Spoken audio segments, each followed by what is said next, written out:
శ్రీ గణేశాయ నమః. శారదా గురుభ్యో నమః. ఈటీవీ లైఫ్ ఆధ్యాత్మిక ఛానల్ ప్రేక్షకులకు శుభోదయం. శ్రీరస్తు కార్యక్రమానికి శుభస్వాగతం. కార్యక్రమంలో శుభతిథి అంశంలో భాగంగా నేటి పంచాంగ వివరాలు చూద్దాం. ఆంగ్ల తేదీ 17వ తేదీ 3వ నెల 2025 సంవత్సరం సోమవారం. స్వస్తి శ్రీ చాంద్రమాన శ్రీ క్రోధినామ సంవత్సరం, ఉత్తరాయణం, శిశిర ఋతువు, పాల్గొన మాసం, కృష్ణపక్షం. తదియ తిథి సాయంత్రం 4:57 వరకు, తదుపరి చవితి. చిత్తా నక్షత్రం మధ్యాహ్నం 12:40 వరకు, తదుపరి స్వాతి నక్షత్రం. ధ్రువం యోగం మధ్యాహ్నం 1:57 వరకు, తదుపరి వ్యాఘాత యోగం. విష్టికరణం సాయంత్రం 4:57 వరకు, తదుపరి భవకరణం. నేటి అమృత ఘడియలు ఉదయం 5:35 నుండి ప్రారంభమైన శేష అమృత ఘడియలు ఉదయం 7:21 వరకు ఉన్నాయి. తిరిగి అమృత ఘడియలు తెల్లవారుజామున 5:31 నుండి. దుర్ముహూర్తం మధ్యాహ్నం 12:45 నుండి 1:33 వరకు. తిరిగి దుర్ముహూర్తం మధ్యాహ్నం 3:08 నుండి 3:56 వరకు. నేటి వర్జ్యం రాత్రి 6:52 నుండి 8:39 వరకు. నేటి రాహుకాలం ఉదయం 7:30 నుండి 9 వరకు. యమగండం ఉదయం 10:30 నుండి 12 వరకు. ఈనాడు ఉత్తరాభాద్ర కార్తె ప్రారంభమవుతుంది, అనగా రవి ఉత్తరాభాద్ర నక్షత్రంలోకి ప్రవేశిస్తాడు. ఈనాటి తిథివారి నక్షత్రాలను అనుసరించి చేయదగినటువంటి దేవతాపాసన గురించి చూచినట్లయితే, సోమవారం ఈనాడు సోమార్థధరుడైనటువంటి ఈశ్వరుడి యొక్క దర్శనం, శివనామస్మరణ, శివస్తోత్ర పారాయణ చాలా విశేషంగా చెప్పబడుతుంది. ఇందువారే వ్రతం స్థిత్వా నిరాహారో మహేశ్వర అని ఈ సోమవారం నాడు పగలంతా ఉపవసించి సాయంకాలం శివదర్శనం చేసినటువంటి తరువాత భోజనాన్ని స్వీకరించడం వల్ల సమస్త గ్రహదోషాలు తొలగిపోతాయని, సమస్త శుభాలను ఇచ్చేటటువంటి శంకరుడు అంటేనే శంకరోతీతి శంకర అంటే శుభాన్ని ఇచ్చేటటువంటి వాడు. శివం అంటే కూడా శుభమని చెప్పబడుతుంది. అటువంటి శివానుగ్రహం ఈ సోమవార వ్రతం వల్ల కలుగుతుంది అని మనకి శివమహాపురాణాది గ్రంథాల్లో ప్రత్యేకంగా చెప్పబడుతుంది. ఈనాడు మరొక విశేషం ఏమిటంటే, స్వాతి నక్షత్రం. ఈనాడు స్వాతి నక్షత్రం నరసింహుడు ఆవిర్భవించినటువంటి నక్షత్రం. ఈ రోజున ప్రదోషకాలంలో స్వాతి నక్షత్రం ఉండడం, అందులో సోమవారం కావడం చాలా విశేషం. మనం భాగవతాది గ్రంథాల్లో చూచినట్లయితే నరసింహుడి ఆవిర్భావం జరిగినటువంటి రోజు కూడా సోమవారం అని చెప్పబడుతుంది. ఏ విధంగా అయితే సోమవారం నాడు శివారాధన చేస్తామో, సోమవారం నరసింహస్వామికి కూడా ప్రీతికరమైనటువంటి వారంగా మనకి శాస్త్రం చెబుతున్నటువంటి మాట. ఈ సోమవారం నాడు సాయంకాలం వేళ స్వాతి నక్షత్రం ఉన్నటువంటి సమయంలో, ముఖ్యంగా ప్రదోషకాలం. ప్రదోషం అంటే చీకటి ప్రారంభ సమయం. ప్రదోషం రజనీముఖం అని, రజని అంటే చీకటి. ఆ చీకటి ప్రారంభ సమయంలో ప్రదోషకాలంలో ఇంట్లో దీపారాధన చేసి నరసింహస్వామికి సంబంధించినటువంటి స్తోత్రపారాయణ చేయడం చాలా విశేషం. ఇక నరసింహస్వామికి సంబంధించినటువంటి ఏ స్తోత్రపారాయణ చేయాలంటే, నృసింహుడికి సంబంధించినటువంటి ఏ స్తోత్రానైనా పారాయణ చేయవచ్చు. ముఖ్యంగా ఆదిశంకరాచార్య ప్రోక్తమైనటువంటి లక్ష్మీనృసింహ కరావలంబ స్తోత్రపారాయణ చాలా విశేషమైన ఫలవంతం. శ్రీమత్పయోనిధి నికేతన చక్రపాణి భోగేంద్ర భోగ మణిరాజన పుణ్యమూర్తే యోగీశ శాశ్వత శరణ్యభవాబ్దిపోత లక్ష్మీనృసింహ మమదేహి కరావలంబమని శంకర భగవత్పాదుల వారు చాలా ఇబ్బందికరమైనటువంటి సందర్భంలో ఆయన పరకాయ ప్రవేశం, వేరే రాజు శరీరంలోకి ఆయన ప్రవేశించినటువంటి సమయంలో, ఆయన ప్రాణం అనేది రాజు శరీరంలో ఉన్నప్పుడు ఆయన శరీరాన్ని రాజభటులు దహించి వేసేటటువంటి సమయంలో ఆయన ఈ స్తోత్రపారాయణ చేయడం జరిగింది. అప్పుడు నృసింహుడు స్వయంగా వచ్చి స్వామివారిని ఆ ఇబ్బందుల నుండి గట్టెక్కించినట్టుగా కూడా మనకి ఐతిహ్యం. ఇటువంటి లక్ష్మీనృసింహ కరావలంబ స్తోత్రపారాయణ చేయడం వల్ల సంసారం అనేటటువంటి కాసారంలో ఉన్నటువంటి మానవుడు దాని నుండి ఉద్ధరింపబడతాడని, నృసింహుని యొక్క దివ్య కృపను పరిపూర్ణంగా అందుకోగలుగుతాడని పెద్దలు చెప్పినటువంటి మాట. అందులో ఉపాసనల్లో నృసింహ ఉపాసన చాలా గొప్పదిగా చెప్పబడుతుంది. నృసింహుడు కేవలం ఐశ్వర్యాధిష్టాత్ర శక్తిగా కాకుండా జ్ఞానాధిష్టాత్ర శక్తిగా, సమస్త శుభాలను ఇచ్చేటటువంటి వాడుగా, తేజస్సుని, ఓజస్సుని, ప్రజ్ఞని ఇచ్చేటటువంటి వాడుగా, దీనితో పాటు జన్మరాహిత్యాన్ని కలిగించేటటువంటి వాడు కూడా నృసింహుడే అని చెప్పబడుతుంది. భాగవతాది గ్రంథాల్లో చెప్తున్న ఇంకొక మాట ఏమిటంటే, నృసింహుడి వైపు మనం 4 అడుగులు వేస్తే మనల్ని అందుకోవడానికి, మన కరగ్రహణం చేయడానికి, మనకి కరావలంబానికి ఆయన 40 అడుగులు వేస్తాడు అని ఉపాసకులు చెప్పినటువంటి మాట. అందులో కలియుగంలో చేసేటటువంటి దేవతోపాసనలో నరసింహోపాసన చాలా విశేషమైందిగా, ప్రతికృష్టమైందిగా చెప్పబడుతుంది.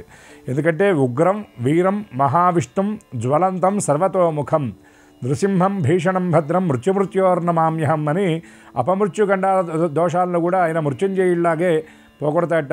ఈశ్వరుడి యొక్క అంశ నరసింహస్వామి అని కూడా మనకి కొన్ని గ్రంథాలు చెబుతున్నటువంటి మాట. మృత్యుభీతి ఉన్నటువంటి వాడు నృసింహోపాసన చేసినట్లయితే ఆ అపమృత్యు దోషాలు తొలగిపోతాయి అని మృత్యువు పాలిటే ఆయన మృత్యువు అని చెప్పాడు. కానీ స్వామిని చూడటానికి ఎట్లా ఉంటాడంటే ఆయన నా మృగం నా మానుషం, సగం మృగరూపం సగం మానవ రూపం కలిగి ఉంటాడు. అంటే చూడటానికి భయంగా అనిపిస్తుందట. కానీ భాగవతంలో పోతనామాచ్యుడు ప్రహ్లాదుడి చేత ఒక మాట చెప్పిస్తాడు, భక్తితో చూసినటువంటి వాడికి అభయమిచ్చే రూపంగా ఆయన కనబడతాడు, కానీ భక్తి లేనటువంటి వాడికి భయాన్ని కలిగించేటటువంటి రూపంగా కనబడతాడు అని ప్రహ్లాదుడు చెప్పినటువంటి మాట. అటువంటి ఆ నృసింహుడి యొక్క అభయం, అనుగ్రహం, ఆయన యొక్క కరుణాగ్రహణ ప్రసారం అందరి మీద జరగాలని ఆశిస్తూ నృసింహ నామస్మరణ పురస్సరంగా స్వస్తి.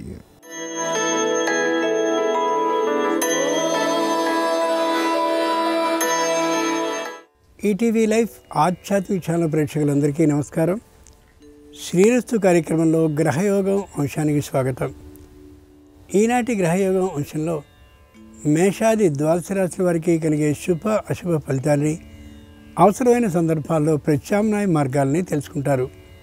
అంతేకాక ఏ రాశి వారికి ఏ దిక్ప్రయాణం అనుకూలమో, ఏ రాశి వారికి ఏ దైవ దర్శనం సకల శుభాలని కలిగిస్తుందో, ఏ రాశి వారికి ఏ సంఖ్య అదృష్ట సంఖ్యగా నేటికి పరిణమించబోతోందో, ఏ రాశి వారు ఏ రంగు దుస్తుల్ని ధరించినట్లయితే ఈరోజు సకల కార్యాలు సంపూర్ణంగా పరిసమాప్తమవుతాయో ఆ విశేషాలన్నింటినీ క్రమంగా తెలుసుకుంటారు.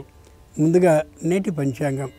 ఈరోజు పాల్గొన బహుళ తృతీయ అంటే తదియ, సోమవారం, నక్షత్రం చిత్త. ఇక నేటి గ్రహస్థితిని పరిశీలించి చూస్తే వృషభంలో గురుడున్నాడు, మిథునంలో కుజుడున్నాడు, కన్యలో కేతు ఉన్నాడు, తులలో చంద్రుడు ఉన్నాడు, కుంభంలో శని ఉంటే మీనంలో రవి, రాహు, బుధ, శుక్రులున్నారు. బుధుడు శుక్రుడు మాత్రం వక్రీకరించి కనిపిస్తున్నారు. ఇది ఈనాటి గ్రహస్థితి. ఈ తాత్కాలిక గ్రహస్థితి ఆధారంగా మేషాది ద్వాదశ రాశుల వారికి కలిగే శుభ అశుభ ఫలితాలని క్రమంగా తెలుసుకుందాం. ముందుగా మేషరాశి.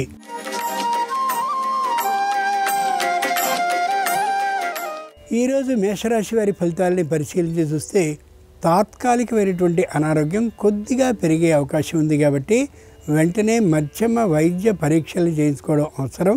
అంతేకాక ఔషధ సేవను చేసుకోవడం కూడా అవసరం. కుటుంబంలో అందరికీ ఏకవాక్య సాధన అంటే ఒకే మాట మీద ఉండేటువంటి అవకాశం ఉన్న కారణంగా మానసికమైనటువంటి ప్రశాంతతతో ఉండగలుగుతారు. ఆర్థికమైనటువంటి అవకాశం ఉన్న కారణంగా ప్రభుత్వ రంగ సంస్థ నుండి ఏదో కొంత రుణాన్ని తీసుకోవాలని, కొత్తగా మరేదో కొనుక్కోవాలని ఆలోచన అయితే ఉంటుంది, కానీ అది అనుకూలించే ఫలించే అవకాశం మాత్రం ఈ రోజుకి ఉండకపోవచ్చు. సోమవారం సందర్భంగా మేషరాశి వారు ఈశ్వరుని భస్మజలంతో అభిషేకించినట్లయితే ఆర్థికపరమైనటువంటి వివాదాలు క్షణాల్లో పరిష్కారం అవుతాయి. తూర్పు దిక్ ప్రయాణం అనుకూలం. కలిసొచ్చే రంగు తెలుపు. అదృష్ట సంఖ్య 5.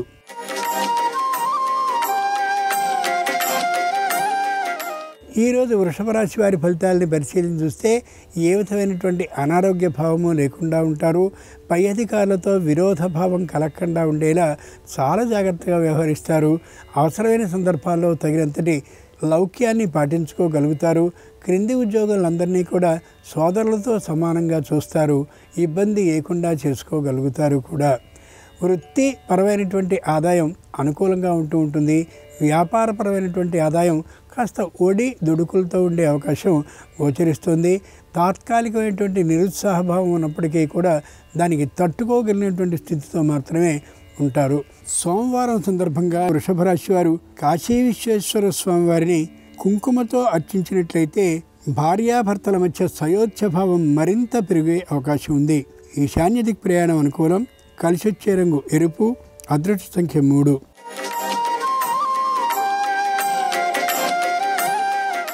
ఈరోజు మిథున రాశి వారి ఫలితాలని పరిశీలన చూస్తే మానసికంగా నిరుత్సాహంగా ఉంటారు. శారీరకంగా కూడా పెద్ద ఆరోగ్య భావన కలిగి ఉండే అవకాశం ఉండకపోవచ్చు. ప్రతి విషయంలోనూ కూడా దీర్ఘమైనటువంటి ఆలోచన పెరుగుతూ ఉంటుంది.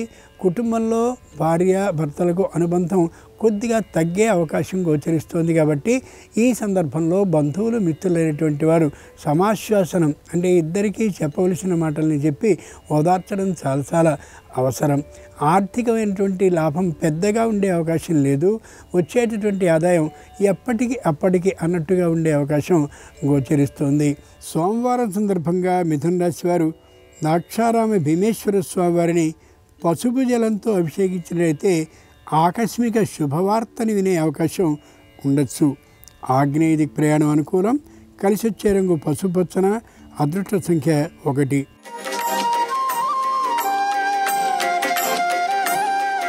ఈరోజు కర్కాటక రాశి వారి ఫలితాలని పరిశీలన చూస్తే మానసికమైనటువంటి అసంతృప్త భావనతో ఉంటారు. సంతానంతో తాత్కాలికమైనటువంటి విరోధ భావం కలిగి ఉండొచ్చు. శారీరకమైనటువంటి ఆరోగ్యం కూడా అంతగా అనుకూలించే అవకాశం లేకపోవచ్చు. మానసికమైనటువంటి అనారోగ్యం కారణంగా ప్రతి విషయంలోనూ కూడా దీర్ఘ ఆలోచన చేస్తూ ఏదైనా నిర్ణయాన్ని చేయలేకపోవచ్చు. ముఖ్యంగా జీర్ణాశయానికి సంబంధించిన అనారోగ్యం తాత్కాలికంగా ఉన్నటువంటి కారణంగా మధ్యమ వైద్య పరీక్షలు చేయించుకోవడం అత్యవసరం. వృత్తి ఉద్యోగ వ్యాపారాల్లో అనుకూలమైనటువంటి ఆదాయం లభిస్తున్నట్టు అనిపించినా కూడా తగినటువంటి వ్యయాలు ముఖ్యంగా వాహనాలకి సంబంధించిన, కుటుంబానికి సంబంధించిన, ఇంటి మరమ్మతులకి సంబంధించిన ఖర్చులు పెరుగుతూ ఉండేటటువంటి కారణంగా పెద్ద చేతిలో నిలువ ఉండేటటువంటి అవకాశం ఆదాయ విషయంలో లేకపోవచ్చు. సోమవారం సందర్భంగా కర్కాటక రాశి వారు శ్రీశైల మల్లికార్జున స్వామి వారిని బిల్వదళాలతో అర్చించినట్లయితే సకల సమస్యలు పరిష్కరింపబడతాయి. ఆ రావాల్సినటువంటి పాత బకాయిలన్నీ వసూలయ్యే అవకాశం ఉండొచ్చు. దక్షిణ దిక్ ప్రయాణం అనుకూలం. కలిసి వచ్చే రంగు నీలం. అదృష్ట సంఖ్య 4.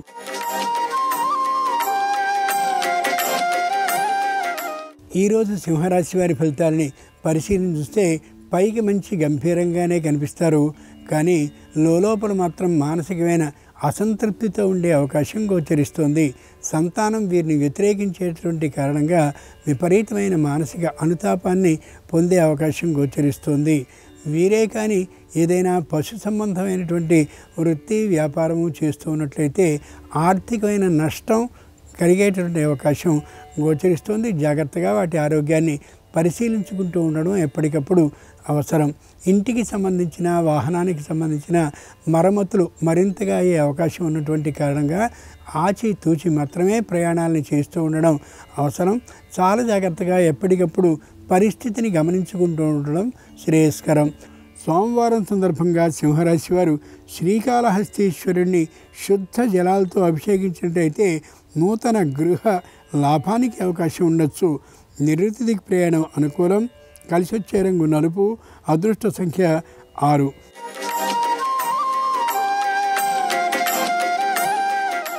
ఈరోజు కన్యారాశి వారి ఫలితాలని పరిశీలన చూస్తే విశేషమైనటువంటి లాభదాయకంగా ఉంటుంది. అందరూ అనుకూలించేటటువంటి కారణంగా అనుకున్న తీరు కంటే కూడా మించి ఆ కార్యక్రమాన్ని శుభావహంగా పరిపూర్తి చేసుకోగలుగుతారు. దీర్ఘ ప్రయాణాలను చేయాలనేటువంటి ఆలోచన, విందు వినోద కార్యక్రమాలకు వెళ్ళాలనే ఊహ తప్పక ఫలించే అవకాశం గోచరిస్తుంది. వృత్తిపరమైనటువంటి ఆదాయం విశేషంగా లభిస్తుంది వైద్యులకి, అలాగే న్యాయవాదులకి కూడా. ఆ కారణంగా కూడా ఆర్థికమైనటువంటి అసంతృప్త భావన ఏమాత్రం ఉండే అవకాశం లేనే లేదు ఈ రాశి వారికి. సోమవారం సందర్భంగా కన్యారాశి వారు అర్ధనారీశ్వర స్వామి వారిని పంచ విధాలైన పుష్పాలతో అర్చించినట్లయితే సకల సమస్యలు తొలగిపోయి ఆర్థిక లాభానికి అవకాశం ఉండొచ్చు. పశ్చిమ దిక్ ప్రయాణం అనుకూలం. కలిసి వచ్చే రంగు ఆకుపచ్చన. అదృష్ట సంఖ్య 8.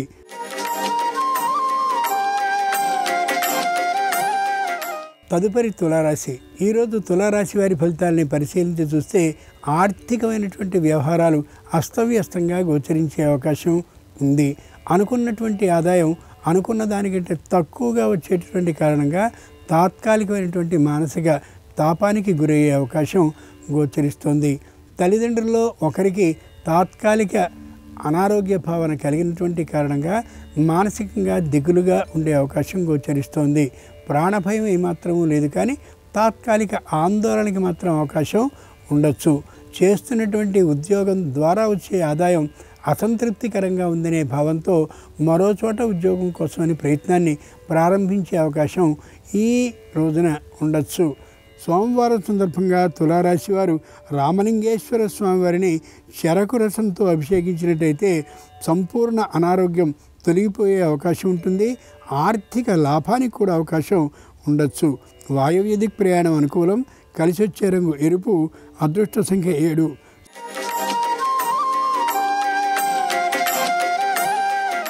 ఈరోజు వృశ్చిక రాశి వారి ఫలితాలని పరిశీలన చూస్తే ప్రతి విషయం తమదైనటువంటి ఆలోచనకి అనుగుణంగానే కావాలి అని ఆలోచిస్తారు. తల్లిదండ్రులతో కూడా సత్సంబంధాలు పెద్దగా ఉండే అవకాశం ఉండకపోవచ్చు. ముఖ్యంగా తాము ఆదాయాన్ని ఎంత సంపాదిస్తున్నారో ఆదాయానికి మించినటువంటి ఖర్చు గోచరిస్తూ అసంతృప్త భావన విశేషంగా ఉండే అవకాశం గోచరిస్తోంది. అంతకుముందు ఏవేవో కొనాలి అనే అభిప్రాయంతో ఇచ్చినటువంటి ఆ బజానాలు కూడా అంటే అడ్వాన్స్ని కూడా తిరిగి తీసుకునే అవకాశం గోచరిస్తోంది. ముఖ్యంగా పెట్టినటువంటి సంస్థ ద్వారా వచ్చే ఆదాయం అంతా కూడా ఆ తీసుకున్నటువంటి రుణానికి దానికి సంబంధించిన వడ్డీలను తీర్చడానికి సరిపోతూ ఉండొచ్చు. అంత ఉత్సాహంతో ఉండే అవకాశం ఈ రాశి వారికి ఈ రోజున లేకపోవచ్చు. సోమవారం సందర్భంగా వృశ్చిక రాశి వారు కోటిలింగేశ్వర స్వామివారిని పంచామృతాలతో అభిషేకించినట్టయితే ఆకస్మిక ధనప్రాప్తి ఉండొచ్చు. ఉత్తర దిక్ ప్రయాణం అనుకూలం. కలిసి వచ్చే రంగు తెలుపు. అదృష్ట సంఖ్య 5.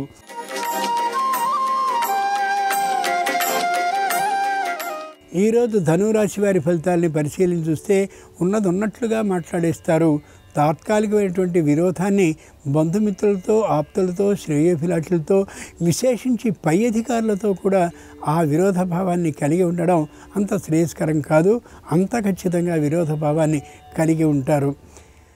ఆహార విహారాల విషయంలో సరైనటువంటి సమయ నియమాన్ని అలాగే సరైనటువంటి ఆహార పదార్థ విషయాన్ని సరిగా పాటించినటువంటి కారణంగా ఇంతకు ముందు ఉన్నటువంటి అనారోగ్యానికి తోడుగా మరొక అనారోగ్యం కూడా జరిగే అవకాశం దాదాపుగా గోచరిస్తుంది. అది ఏమాత్రము సరికాదు. ఆరోగ్య శ్రద్ధని పాటించడం ఎంతైనా అవసరం ఈ రోజున ఈ రాశి వారికి. సోమవారం సందర్భంగా ధనురాశి వారు నీలకంఠేశ్వర స్వామివారిని బంగారపు వస్తువు ముంచినటువంటి స్వర్ణ జలంతో అభిషేకించినట్టయితే నూతన ఉద్యోగ ప్రాప్తికి అవకాశం ఉంది. ఈశాన్య దిక్ ప్రయాణం అనుకూలం. కలిసి వచ్చే రంగు నలుపు. అదృష్ట సంఖ్య 3.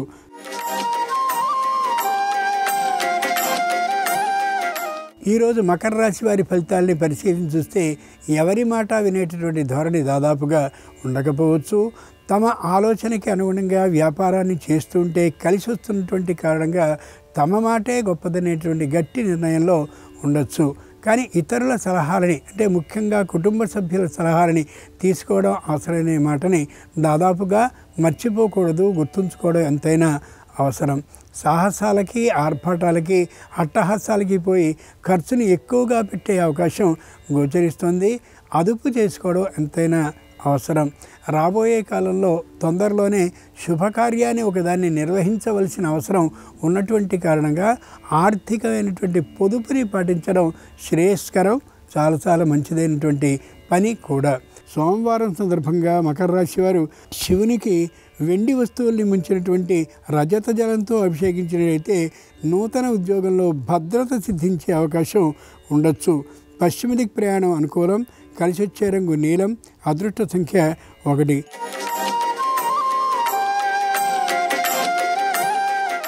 ఈరోజు కుంభరాశి వారి ఫలితాలని పరిశీలన చూస్తే ప్రతి విషయాన్ని కుటుంబ సభ్యులకే చెప్పి ఆ మీదటే పాటించాలి, చేయాలి అనే నిర్ణయానికి రావడం నిజంగా ఆరోగ్యకారకమైనటువంటి ఆలోచన. దైవభావన విశేషంగా ఉంటుంది. ఇంతకుముందు ఏ ప్రతిజ్ఞల్ని, హామీలని ఏదైతే చెప్పారో వాటన్నిటినీ క్రమంగా నిర్వహించుకోవాలనే ఆలోచన పూర్తిగా కలిగి ఉంటారు.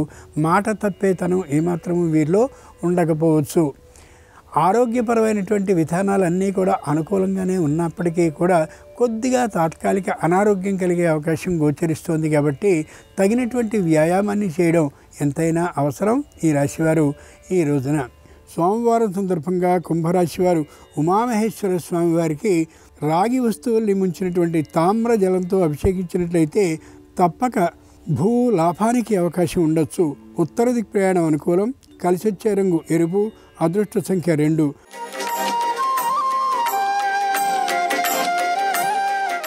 ఈరోజు మీనరాశి వారి ఫలితాలని పరిశీలన చూస్తే ప్రతి విషయంలోనూ తీవ్రమైనటువంటి శ్రమని పడుతూ ఉంటారు.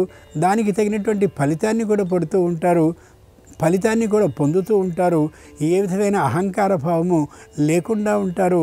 ఎంత సొమ్ము ఉన్నప్పటికీ కూడా మౌనంగా నిదానంగానే మాట్లాడుతూ ఉండే అవకాశం గోచరిస్తుంది. శారీరకమైనటువంటి అనారోగ్యం విశేషంగా ఉంటుంది. ముఖ్యంగా నడుముకి సంబంధించిన అనారోగ్యం, పాదాలకు సంబంధించిన అనారోగ్యం విశేషంగా ఉండే అవకాశం గోచరిస్తుంది. ఇంతకుముందే కంటికి సంబంధించిన అనారోగ్యం వస్తుందని అనుకున్నటువంటిది పూర్తిగా దీనికి తోడై కనిపిస్తూ ఉంటుంది. తగినటువంటి సమయంలో వైద్య పరీక్షను చేయించుకోవడం అత్యవసరం, శ్రేయస్కరం. సోమవారం సందర్భంగా మీనరాశి వారు పార్వతీ పరమేశ్వరుని కాశీ గంగా జలంతో అభిషేకించినట్టయితే సంపూర్ణమైనటువంటి ఆరోగ్య లాభంతో పాటు న్యాయస్థానంలో విజయం, ఆర్థికమైనటువంటి సంసిద్ధి కలిగే అవకాశం ఉంది. దక్షిణ దిక్కు ప్రయాణం అనుకూలం. కలిసి వచ్చే రంగు పసుపచ్చన. అదృష్ట సంఖ్య 4. ఇవి ఈనాడు ద్వాదశ రాశుల వారికి కలిగే శుభ అశుభ ఫలితాలు. ఈరోజు సోమవారం అయినటువంటి సందర్భంగా సాక్షాత్తు శంకర భగవాన్ అనుగ్రహం సంపూర్ణంగా సర్వరాశుల వారికి కలగాలని హృదయపూర్వకంగా ప్రార్థిస్తూ స్వస్తి. నమస్కారం. దైవానికి పుష్పపూజ చేసేటప్పుడు కొన్ని ముఖ్యమైన నియమాలు తప్పకుండా పాటించాలి. ప్రత్యేకమైన దైవాలను ప్రత్యేకమైన పుష్పాలతో పూజించడం ద్వారా కార్యసిద్ధి తొందరగా ఏర్పడుతుంది. పుష్పపూజ విషయంలో పాటించాల్సిన ముఖ్యమైన నియమాలేంటో నేటి శుభం లాభం అనే శీర్షికన పరిశీలిద్దాం. ఎప్పుడైనా సరే దైవానికి పుష్పపూజ చేసేటప్పుడు కింద పడినటువంటి పుష్పాలతో పూజ చేయకూడదు. అలాగే ఎడమ చేత్తో కోసినటువంటి పుష్పాలతో పూజ చేయకూడదు.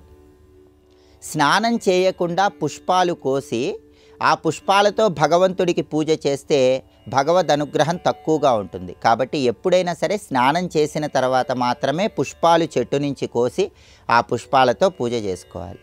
అలాగే పుష్పాలు కోసినప్పుడు వాటిని మన వస్త్రంలో దాచుకొని తీసుకొని వస్తే ఆ పుష్ప పూజ వల్ల ఫలితం అనేటటువంటిది తక్కువగా ఉంటుంది. పుష్పాలతో దైవానికి పూజ చేసేటప్పుడు ప్రధానంగా గోముఖం వచ్చేలాగా చేతి వేళ్లను ఉంచి పుష్ప పూజ చేయాలి. అంటే బొటన వేలు, మధ్య వేలు, ఉంగరం వేలు, ఈ 3 వేళ్ళని ఇలా కలిపితే దాన్ని గోముఖం అంటారు. ప్రతి పుష్పాన్ని ఇలా గోముఖంతో తీసుకొని దైవానికి సమర్పించాలి. అలాగే దైవానికి పుష్పం సమర్పించేటప్పుడు కాడ పైకి వచ్చే విధంగా పుష్పం దైవానికి సమర్పించాలి. అలాగే పూజ పూర్తయిపోయిన తర్వాత మర్నాడు పూజా మందిరంలో ఉన్నటువంటి నిర్మాల్యాన్ని తీసేటప్పుడు చూపుడు వేలు, బొటన వేలు, ఈ 2 వేళ్లతో నిర్మాల్యాన్ని తీసేయాలి. పుష్ప పూజ విషయంలో ఈ నియమాలు తప్పకుండా పాటించాలి. అలాగే కొంతమంది దేవీ దేవతలను ప్రత్యేకమైన పుష్పాలతో పూజిస్తే సమస్త శుభాలు తొందరగా చేకూరుతాయి. పరమేశ్వరుడికి ప్రీతిపాత్రమైన పుష్పాలలో ఎర్రమందార పూలు ప్రత్యేకమైనవి. ఎర్రమందార పూలతో శివుణ్ణి పూజించినట్లయితే శత్రుబాధల నుంచి సులభంగా బయటపడవచ్చు. అలాగే ఉమ్మెత్త పూలతో శివుణ్ణి పూజించినట్లయితే వంశవృద్ధి ఏర్పడుతుంది. గన్నేరు పూలతో శివుణ్ణి పూజిస్తే అనారోగ్య సమస్యల నుంచి తొందరగా బయటపడవచ్చు. అయితే ధర్మశాస్త్ర గ్రంథాలు ఏం చెప్తున్నాయంటే శివుడికి విష్ణువు అంటే ప్రీతిపాత్రము, విష్ణువుకు శివుడు అంటే ప్రీతిపాత్రం. కాబట్టి ఏకాదశి తిథి ఉన్న రోజు ఎప్పుడైనా సరే పరమశివుణ్ణి 1008 పుష్పాలతో పూజించినట్లయితే కుబేరుడితో సమానమైనటువంటి ఐశ్వర్యం సిద్ధిస్తుందని ప్రామాణిక గ్రంథాల్లో చెప్పారు. కాబట్టి శివపూజ పుష్పాలతో ఏకాదశి రోజు చేయటం ద్వారా విశేషమైన శుభ ఫలితాలు కలుగుతాయి. అలాగే విష్ణువుకి తెల్లగన్నేరు పూలు, నందివర్ధనం పూలు, తుమ్మి పూలు, జాజి పూలు ఎంతో ప్రీతిపాత్రమైనవని నరసింహ పురాణం, నారద పురాణంలో చెప్పారు. అయితే శివుణ్ణి పూజించేటప్పుడు సంపంగి పూలతో, మొగలి పూలతో మాత్రం పూజించరాదు. సూర్యుణ్ణి ఎప్పుడూ కూడా అవిసె పుష్పాలతో పూజించరాదు. చండీ అమ్మవారిని మల్లెపూలతో పూజించరాదు. అలాగే ఎప్పుడైనా ఏ నెలలోనైనా అష్టమి తిథి ఉన్న రోజు జిల్లేడు పూలు కానీ, ఎర్ర తామర పూలు కానీ కాళికా అమ్మవారి ఆలయంలో కాళికాదేవికి సమర్పించినట్లయితే మనోభీష్టాలు చాలా తొందరగా నెరవేరుతాయని ప్రామాణిక గ్రంథాల్లో చెప్పారు. దుర్గాదేవిని పూజించేటప్పుడు కానీ, సరస్వతీదేవిని పూజించేటప్పుడు కానీ తులసి దళాలు సమర్పించినట్లయితే అన్ని సమస్యల నుంచి సులభంగా బయటపడవచ్చని కూడా ప్రామాణిక గ్రంథాల్లో చెప్పారు. కాబట్టి పుష్ప పూజ చేసేటప్పుడు ఈ ప్రత్యేకమైనటువంటి విధి విధానాలు పాటిస్తూ, ఈ సూచనలు పాటిస్తూ ప్రత్యేకమైన దేవీ దేవతలకు ప్రత్యేకమైన పుష్పాలతో పూజ చేయటం ద్వారా సమస్త శుభాలను సిద్ధింపజేసుకోవచ్చు. అదేవిధంగా రేపు శుక్రమౌఢ్యమి ప్రారంభమవుతోంది. శుక్రమౌఢ్యమి సందర్భంగా పాటించాల్సిన ముఖ్యమైన నియమాలేంటో, అలాగే రేపు సంకష్టహర చతుర్థి మంగళవారంతో కలిసి వచ్చింది కాబట్టి దీన్ని అంగారక సంకష్టహర చతుర్థి అంటారు. కాబట్టి అంగారక సంకష్టహర చతుర్థి సందర్భంగా గణపతిని ఏ విధంగా పూజిస్తే సమస్త శుభాలు చేకూరతాయో రేపటి శుభం లాభం అనే శీర్షికన పరిశీలిద్దాం. నమస్కారం. ఈ కార్యక్రమాన్ని తిరిగి చూడాలనుకుంటే www.youtube.com/ETV Life Spiritual లో చూడవచ్చు.